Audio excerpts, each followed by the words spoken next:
Sobat Kairos yang terkasih, firman Tuhan hari ini bagi kita tertulis dalam Wahyu 3 ayat 20. Lihat, aku berdiri di muka pintu dan mengetok. Jikalau ada orang yang mendengar suaraku dan membukakan pintu, aku akan masuk mendapatkannya dan aku makan bersama-sama dengan dia dan ia bersama-sama dengan aku. Shalom Sobat Kairos yang terkasih. Ada peribahasa yang mengatakan, bagaikan ayam mati di lumbung padi. Artinya, seseorang tidak dapat menikmati harta miliknya, atau bisa juga berarti harta milik tidak dapat menyelamatkannya dari kematian.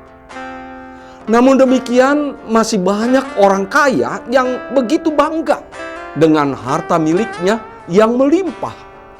Bahkan ada di antara mereka yang berani berkata, "Aku kaya dan aku telah memperkayakan diriku, dan aku tidak kekurangan apa-apa." Akhirnya, mereka merasa tidak lagi memerlukan Tuhan di dalam hidup ini.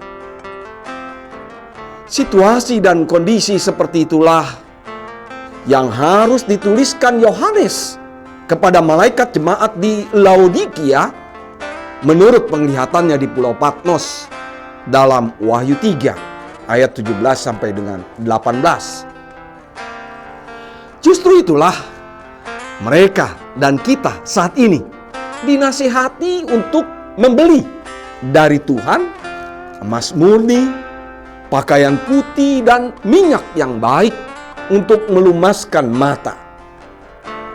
Sobat Kairos, kata membeli di sini dapat kita bandingkan dengan Yesaya 55 ayat 1. Belilah anggur dan susu tanpa uang dan tanpa bayaran.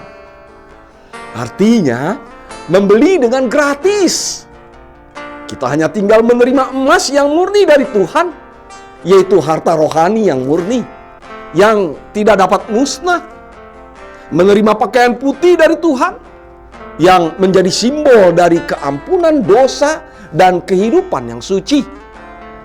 Menerima minyak yang baik untuk melumaskan mata hati kita, agar kita dapat mengenali diri kita di hadapan Tuhan.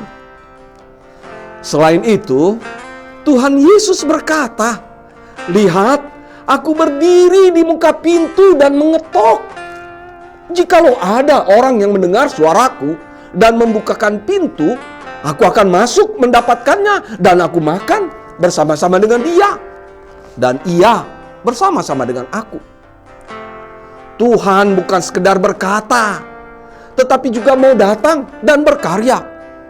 Dia berdiri di muka pintu dan mengetok. Bukalah hatimu bagi Tuhan.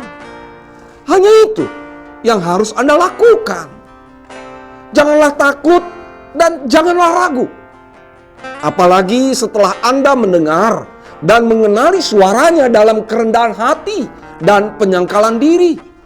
Baik ketika sedang mendengarkan khotbah atau ajaran yang baik, maupun ketika sedang merenungkan firman Tuhan setiap hari. Sekali lagi, saya katakan, bukalah hatimu bagi Tuhan. Percayalah, Tuhan telah berjanji dan pasti terjadi bahwa Dia akan masuk ke dalam hati Anda dan saya, lalu Dia akan selalu bersama-sama dengan kita. Dia pasti menguatkan hati kita untuk mengalahkan ketakutan, kekecewaan, dan keputusasaan. Dia pasti menguasai dan mengisi hati kita dengan kasih, sukacita, dan damai sejahtera. Amin.